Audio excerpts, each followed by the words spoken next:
যারা জিহাদ করে তারা আল্লাহর প্রিয়।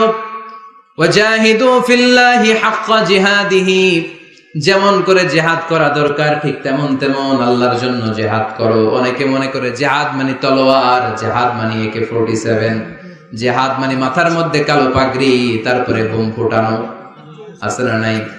না, এটা ভুল ধারণা। জিহাদ হচ্ছে আল্লাহর জমিনে আল্লাহর দ্বীনকে বাস্তবায়নের জন্য প্রাণান্তকর প্রচেষ্টা, যে সময় যেটা লাগে। কাফের মুশরিকদের বিরুদ্ধে যদি আমাদের মুসলিম দেশের প্রধান ঘোষণা দেয়, তখন সশস্ত্র সংগ্রামের নাম হচ্ছে জিহাদ, ঠিক কিনা? এছাড়া যিনি বক্তব্য দিতে পারে তার বক্তব্য হচ্ছে জিহাদ, যিনি লিখতে পারে ইসলামের পক্ষে লিখে যাওয়াটাই হলো জিহাদ।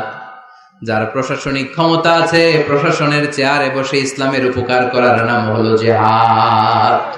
অনেকে জিহাদের সাথে জঙ্গিবাদকে গুলায়, আছে না নাই? জিহাদ এক জিনিস, জঙ্গিবাদ আরেক জিনিস। জঙ্গিবাদ হচ্ছে মানুষের অকল্যাণ করা, মানুষের সম্পদকে নষ্ট করা, মানুষের উপর জুলুম করা হচ্ছে জঙ্গিবাদের অপর রূপ। চিল্লায় বলেন ঠিক কিনা? আর জিহাদ হচ্ছে মানবতার কল্যাণে কাজ করা, সত্যের পক্ষে থাকার নাম হচ্ছে জিহাদ। যারাই সত্যের পক্ষে, যারাই কল্যাণের পক্ষে, তারা হলো মুজাহিদ। আর যারাই সত্যের বিপক্ষে, তারাই হচ্ছে জঙ্গি। আল্লাহর হাবিব সাল্লাল্লাহু আলাইহি ওয়াসাল্লাম ছিলেন মুজাহিদ, আর জঙ্গি ছিল আবু জাহেল, ঠিক কিনা? সাইয়েদনা ইব্রাহিম খলিল ছিলেন মুজাহিদ, নমরুদ ছিল জঙ্গি। মুসা আলাইহিস সালাম ছিলেন মুজাহিদ, তাহলে জঙ্গি ছিল কে? চিল্লায় বলেন কে?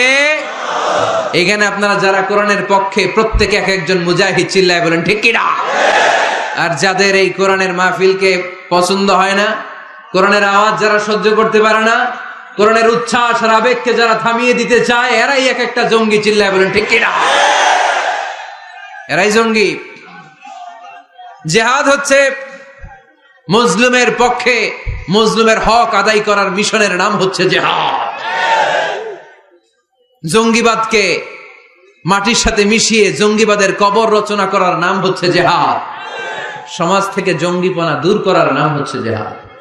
তার মানে জিহাদ এক জিনিস, জঙ্গিপনা আরেক জিনিস, ঠিক কিনা?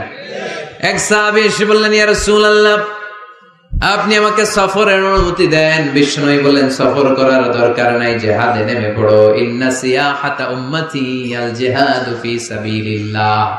আমার উম্মতেরা যখন জিহাদে নেমে পড়ে, আমার উম্মতের জিহাদ হলো সফর। সুবহানাল্লাহ পড়ে। সফর করলে এটা জিহাদ হয়ে যাবে। তাহলে মুমিন বান্দার 4 নম্বর গুণ হচ্ছে আস-সাইহুনা। মুমিন বান্দারা সফর করে আল্লাহর সৃষ্টি বৈচিত্র্য দেখে আল্লাহকে চিনতে চায়।